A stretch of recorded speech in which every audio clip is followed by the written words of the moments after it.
ça avec nos amis téléspectateurs. Il y a à ma droite Gwenaël qu'on applaudit bien fort. Merci.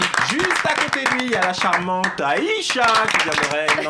À côté d'Aïcha, elle est là, c'est Christelle qu'on applaudit bien fort. Face à Christelle, il est là, prête à nous exploser tout ça. Il est là, c'est notre ami Sylvain qu'on applaudit bien fort. À côté de Sylvain, il y a mon ami Vincent Roncelli qui est là. Et notre amie Naomi dont on vient de faire la connaissance il y a un instant qu'on applaudit bien fort. Immédiatement la parole est à Vincent. Vincent, de quoi vous voulez nous parler immédiatement? Alors, petite devinette, je suis vert et j'ai des poils, qui suis-je? Oula. C'était l'aime. Alors, je l'avais préparé dans ma chronique justement, je ne suis pas J'adore CTLM, mais bravo, elle a répondu direct à ma chronique, bravo, c'est génial. Non, je ne suis pas CTLM encore, mais je suis le Grinch. Eh ben oui, le Grinch débarque demain en salle, donc je vous explique un petit peu l'histoire. Donc c'est les Chousses qui chaque année pour Noël mettent l'ambiance, mettent de la décoration de Noël, bref, ils font tout péter et cette année ils ont décidé de faire du bruit mais à fond, puissance 3.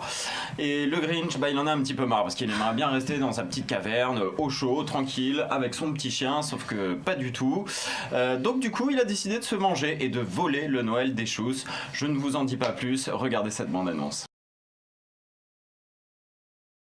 Avant c'était un film qui a commencé donc en 2000 avec Jim Carrey, là on le retrouve en dessin animé, on retrouve toujours le petit personnage. Bon, je suis un petit peu déçu pour le moment, j'ai pas eu le Grinch, mais bon j'espère qu'on le verra peut-être. En tout cas c'est demain en salle, donc éclatez-vous et partez avec vos enfants pour le regarder. Mais oui, en tous les cas nous on adore les dessins animés. Donc faites-vous plaisir, allez au cinéma, sortez, ça fait du bien et découvrez le Grinch. Hein. Le Grinch moi j'avais salle. beaucoup aimé la version avec Jim Carrey. Ah, j'ai beaucoup aimé. Là aussi, ça doit être, ouais. ça doit être assez sympa de découvrir 18 ans déjà. cette nouvelle version. Immédiatement un jingle et un nouveau débat dans le tribunal de la télé. C'est parti.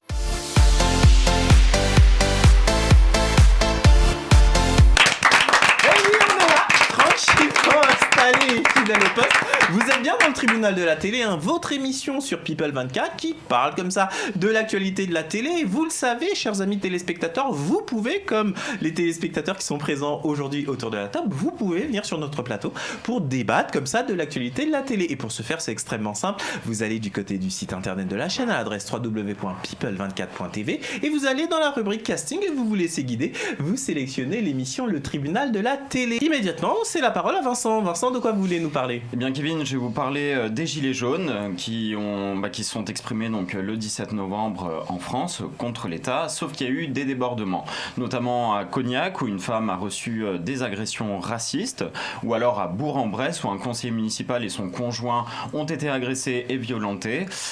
Ça a beaucoup débordé, il y a eu près de 528 blessés, des journalistes ont été pris à partie et violentés, hués et même on leur a craché dessus. Mais pour cela, je vous propose de regarder les images de l'Obs.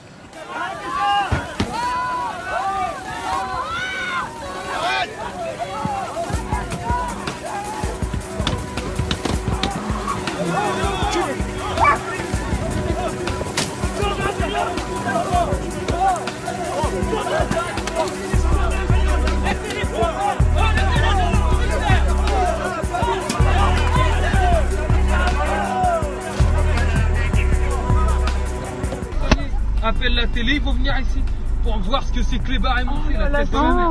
Ils ont pété ma voiture, ils m'ont pris les clés, ils m'ont mis une bouteille dans la tête. C'est quoi ça? C'est des niqués ou quoi? Mais d'où? Le clochard là? Donc comme vous pouvez le voir, il y a eu des débordements. Je trouve ça plutôt dommage puisque ce mouvement à la base sert à défendre la population et non à montrer des violences. Il y a des gens, je ne pense, qui ne faisaient pas partie de ce mouvement qui ont mis le bazar, ce qui fait que c'est très dommage puisque ça gâche totalement tout. Alors qu'on peut voir par exemple sur BFM TV qu'il y a des personnes qui se battent pour eux mais pour leurs enfants également. Il y a des gens qui arrêtent le trafic mais tout doucement et qui font quand même passer et ça leur donne une mauvaise image et on sent qu'il y a personne pour cadrer ces gens et pour virer les mauvaises petites bêtes et je trouve que ça fait une mauvaise image et c'est dommage. Bon, en tous les cas Vincent, on vous remercie d'avoir mis ce sujet sur la table. On précise que notre émission est enregistrée vendredi. Entre-temps, il y a une nouvelle manifestation qui a lieu ce samedi dernier autour des Gilets jaunes. Moi, je pose la question, on va mettre cela au débat immédiatement. Est-ce que c'est pas tout simplement dû au fait que c'est un mouvement entre guillemets citoyen et qu'il n'y a aucune organisation, ni syndicale, ni politique qui est derrière tout ça. Christelle, vous en pensez quoi ? Oui, j'ai entendu encore il n'y a pas longtemps, là, ce matin, que le mouvement était complètement inorganisé. Normal, puisqu'il n'est pas syndicalisé ni politisé. Donc chacun fait la petite débrouille, parce que les gens ils travaillent, ils s'organisent sur leur temps libre, sur leur jour de repos. Après, il y a forcément des débordements, parce qu'il y a des casseurs qui s'incrustent dans les manifestations ou pour perturber, attaquer les forces de l'ordre, même les pompiers. D'accord. Voilà. Gwenaëlle, vous voulez réagir sur ça ? Alors, moi, je trouve que les Gilets jaunes, c'est bien. Moi, je trouve ce qu'ils font, c'est bien.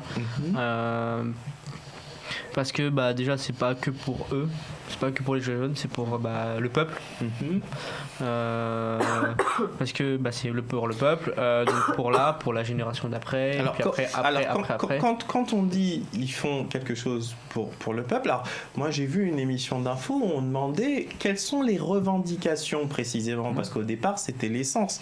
Mais aujourd'hui on se rend compte que beaucoup de Gilets jaunes veulent renverser le président de la République et veulent qu'il démissionne. Oui. Donc moi je vous pose la question, puisque vous indiquez que c'est bien. Moi j'ai pas à donner d'opinion. C'est vous, chers amis téléspectateurs, que je veux entendre ici sur le plateau. Est-ce que vous, par exemple, Gwenaëlle, l'objectif c'est le changement de président de la République ? Alors, ça en fait partie, mais pas que. D'accord. Il y a donc le carburant qui augmente tous les jours, la baisse de nos prix. En gros, on touche moins, mais la hausse des prix, on la voit arriver, sachant que un SMIG, c'est 1002. Avec 1002, on peut rien faire. D'accord. Mais est-ce que, Gwenaëlle, est-ce que finalement, c'est pas remettre en cause la démocratie que de réclamer le changement d'un président de la République qui, après tout, a été élu par l'ensemble des Français au suffrage universel il y a à peine 1 an et demi.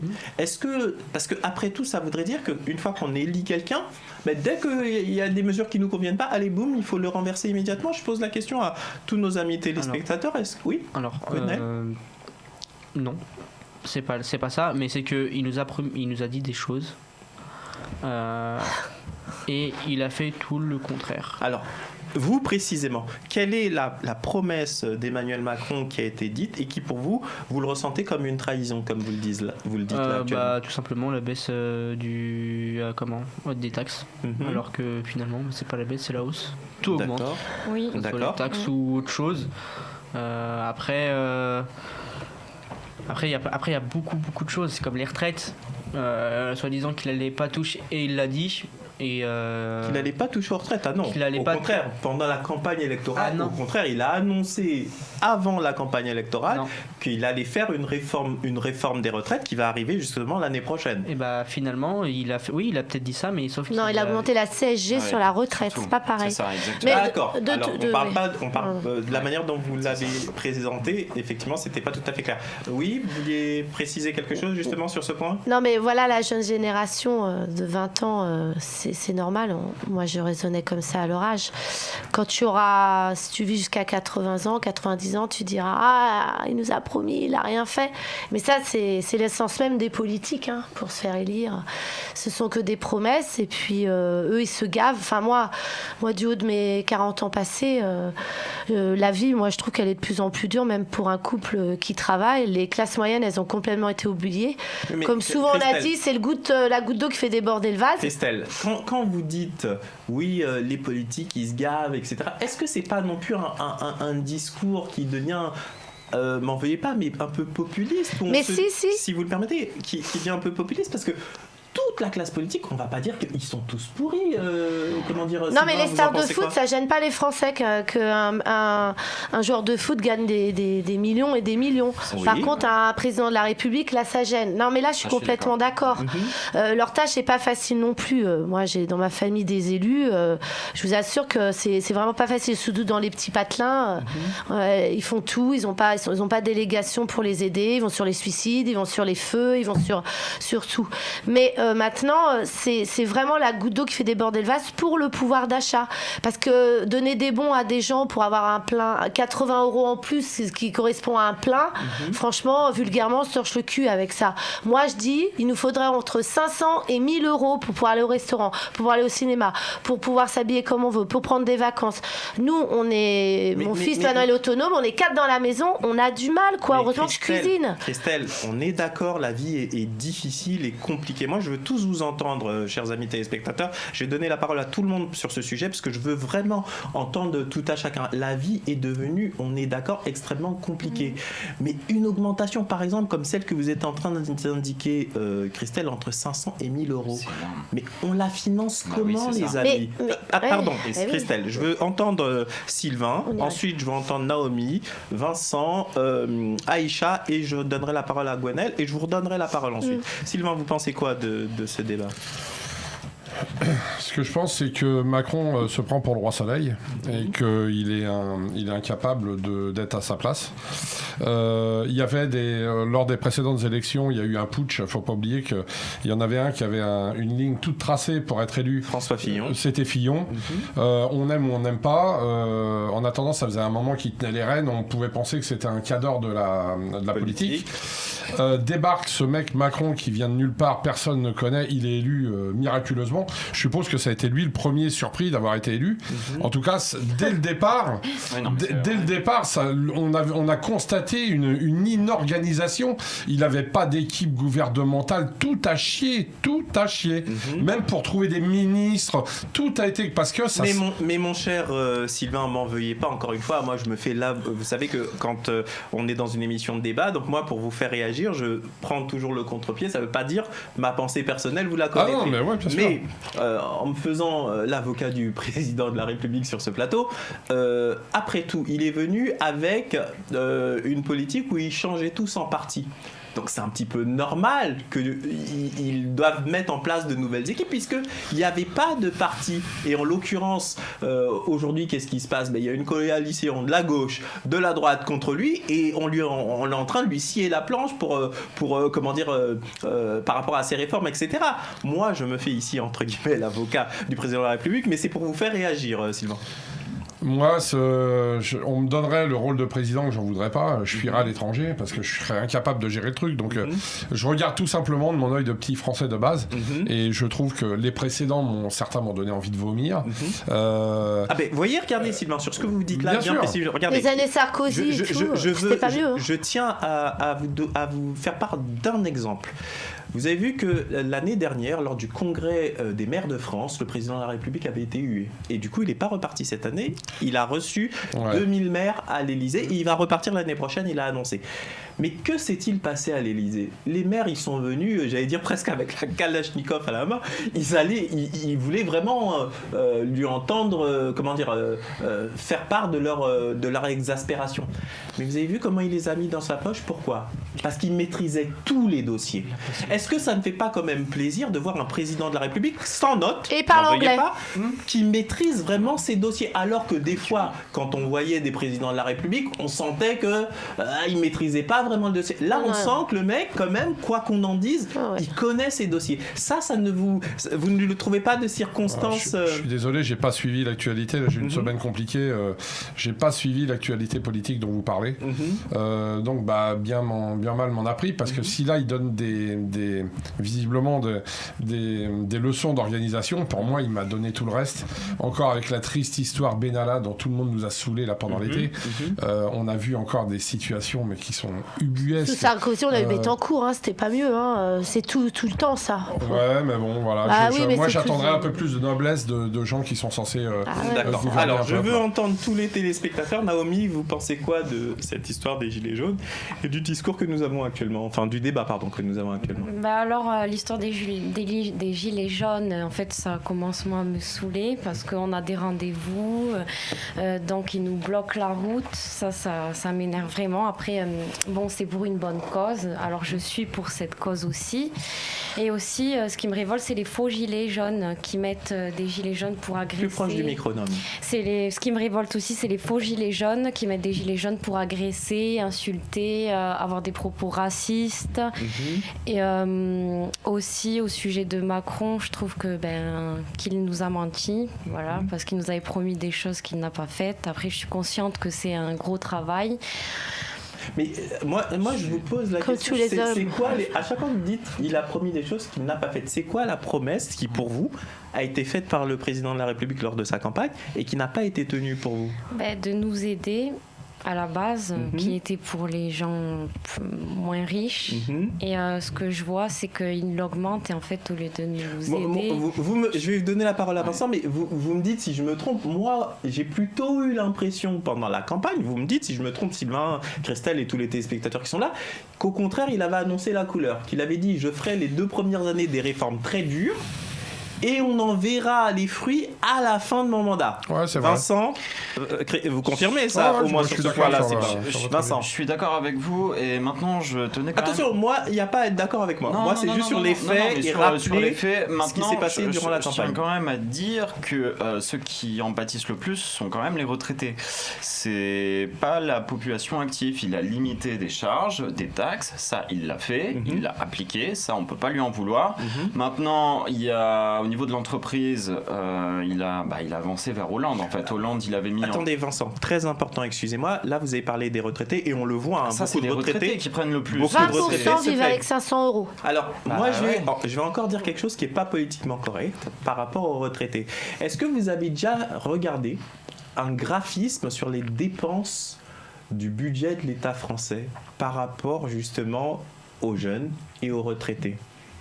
Pas du tout. Jamais. Eh bien, faites l'exercice et regardez. Les retraités coûtent cher. Alors, c'est médicalement, c'est ce que j'allais sécurité dire. sociale. Mais c'est normal, puisque quand on avance dans l'âge, on a besoin d'un certain nombre de choses. Mais il y a un total déséquilibre par rapport aux nouvelles générations.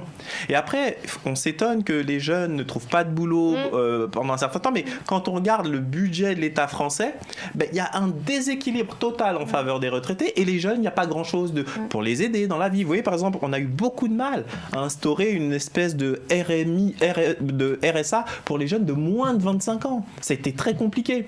Alors que pour aider les jeunes dans la vie, c'est quand même extrêmement important. Donc, est-ce que c'est pas une question sociétale, c'est un choix de société où on se dit, parce que l'argent il n'est pas inépuisable, hein. Donc dans quelle société veut-on vivre? C'est la question que je pose. Je vois Gwenaëlle qui s'interroge par rapport à ce débat. Je voudrais vous entendre, et juste après, Aïcha, je ne vous ai pas encore donné la parole si vous voulez dire quelque chose sur ce sujet. Alors donc on va reprendre par rapport au président. Oui, donc comme je suis d'accord avec Naomi, pardon. Il nous a menti sur pas mal de choses. Moi, m'en veuillez pas. Oui, on est dans une émission de télévision. Il faut préciser. Parce que si vous voulez, moi aussi, je peux dire un tel a menti. Ouais. Mais si je ne peux pas dire sur quoi un tel m'a menti. Quel impact ça a dans ta vie? Par exemple, j'ai voir. apprécié ce qu'a dit tout à l'heure Sylvain, parce que Sylvain était très dur là à l'instant contre le président de la République, mais a reconnu que dans sa campagne, il avait annoncé la couleur. Vous voyez ce que je veux dire? Donc effectivement, un changement de société, c'est compliqué. Moi, attention, encore une fois, je ne veux pas prendre parti, même si là je donne un peu l'impression de soutenir le président de la République. Non, c'est parce que je veux vous voir réagir. Mais il a donné des mauvais signaux quand même après. Alors justement, on va parler, on finit avec alors il a dit qu'il était avec les classes moyennes. Mm-hmm. Alors s'il aurait été avec les classes moyennes, pourquoi il a retiré sur les riches? Parce que normalement, sur les grosses entreprises, si je me souviens. Pourquoi il l'a retiré au niveau de l'imposition? Ouais. Alors moi, vous voyez, il s'avère que moi, je suis chef d'entreprise, d'une petite entreprise, mais je suis chef d'entreprise. Peut-être ne vous en rendez-vous pas compte, mais quand on crée une activité professionnelle, regardez, vous voulez recruter quelqu'un, mais vous vous êtes amusé à regarder les charges sociales qu'il y a sur un employé. 60%. Moi, je vais vous donner mon cas de figure. J'ai eu une boîte, à un moment, j'avais jusqu'à une vingtaine de salariés. D'accord? Plus du double. J'ai rencontré une difficulté de santé, bing, malheureusement, j'ai pas pu perdurer le truc. Mais la masse des charges sociales est tellement importante que c'est pas évident d'embaucher. Par contre, quand on baisse les charges sociales, alors je sais qu'il y a beaucoup de syndicats qui, quand on dit oui, c'est des cadeaux aux patrons, etc., etc., mais en fait, ça permet de recruter derrière. Vous voyez, c'est pas un cadeau dans le salaire du patron, des fois, c'est aussi pour permettre de recruter. Mais vous pensez pas ? Mais le truc, c'est que sur des petites entreprises, il faut faire entre une petite entreprise et une grosse entreprise, il faut faire la différence. Là, je suis d'accord avec vous, tout à fait. Sur une petite entreprise, par exemple, je sais pas, parce que là, on dit que c'est à 60%. Je sais pas, pour une petite entreprise, on dit 30%, ce que je comprends, ce qui est raisonnable, la moitié, ça va. Par contre, pour une grande entreprise comme Amazon ou plein d'autres trucs, 60%. Ils sont en grève là d'ailleurs. Oui, mais 60, une grosse entreprise comme ça qui est mondiale. Mais Gwenaël, mais c'est pas payent leurs possible, et je vais employeurs, vous Amazon expliquer aussi. pourquoi. Parce que si vous taxez Amazon à hauteur de là, ben qu'est-ce qu'elle va faire ? Elle va Elle va prendre ses partir à clics et ses l'étranger. claques, et elle va partir à Mais déjà, l'étranger. Amazon paye Vincent, des employeurs. attendez, juste Comme avant, Apple. si vous le permettez, je veux vraiment entendre Aïcha, parce que c'est la seule qui n'a pas donné son point de vue sur ce débat. Alors, moi, j'ai entendu que le président, il nous a menti. Mais après, ce qu'il faut comprendre, que ce soit lui ou une autre personne et tout, il va dire les mêmes choses, il va promettre les mêmes choses, la même chose et tout. Sauf que soit il le fait ou il le fait pas. Le plus souvent, il ne fait pas tout ce qu'il promet et tout. Donc, sur les gilets jaunes, oui, faire la manifestation, c'est bien, dans le but de... Comment on dit ça ? Dans le but de dire à l'État et tout que c'est pas tout le monde qui peut faire un plein pour une voiture et tout. Tout à fait. Mais les gens qui profitent de l'occasion pour barrer la route aux gens, des gens qui vont au travail et tout. Disons que la difficulté, on va mettre un point final à ce débat parce qu'on en a beaucoup parlé, disons que la difficulté avec les gilets jaunes, c'est que s'il y avait une revendication ou des interlocuteurs avec qui pouvoir négocier, ce serait un peu plus facile pour le gouvernement. Mais dans les faits, il n'y a pas d'interlocuteur. Donc au final, même s'ils voulaient prendre des mesures pour aller dans un sens, regardez, ils ont commencé à envisager de faire des gestes sur l'essence. Mais tout de suite, maintenant... Aux Antilles, notamment. Voilà, mais immédiatement, le débat n'a plus été l'essence. Maintenant, c'est on veut qu'il démissionne, vous voyez ? Donc on est quand même dans un pays démocratique où soit on respecte Ce tous sera les pareil avec un institutions, autre président. soit voilà. Bon, oui, c'est ce que j'ai. écoutez, en tous les cas, dis donc, vous étiez remonté cette semaine dans le tribunal de la télé. Immédiatement, un jingle et un nouveau débat dans le tribunal de la télé. On est là, tranquillement installé dans le tribunal de la télé. Vous avez vu ça, cette bonne humeur, cette ambiance, et qui est-ce qu'on aime vous retrouver, chers amis téléspectateurs. Vous savez ce qu'on va faire ? On va se regarder tranquillement cette vidéo de chaton, vous le savez, c'est une tradition désormais dans le tribunal de la télé. Vous allez nous dire ce que vous en pensez.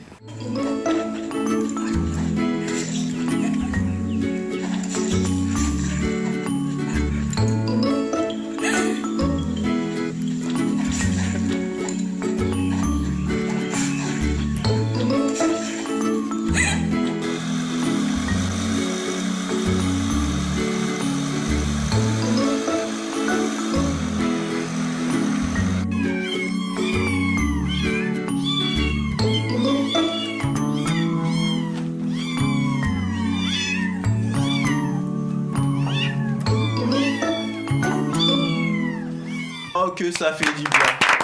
Oh, Vincent. Ah, bah oui, ça- Attendez, il faut que je vous raconte, parce que Vincent, au début, cette petite séquence avec les chatons, me disait Kevin, t'es sûr ? Finalement, regardez les téléspectateurs, Oui, ils c'est aiment tout bien. doux, c'est mignon, mais j'aimerais bien mettre un petit J'adore. chaton dans les bras de Naomi sur les Champs-Élysées aussi. Là, je me suis fait marcher par un. Ah oui, carrément.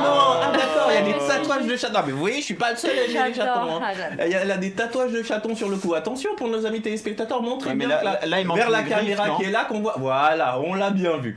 Eh bien, en tous les cas, vous l'avez vu dans le tribunal de la télé, il y a vraiment de tout. Ce qu'on va faire immédiatement, on va se regarder tranquillement un petit écran de publicité et on se retrouve immédiatement dans la bonne humeur. Vous êtes bien dans le tribunal de la télé.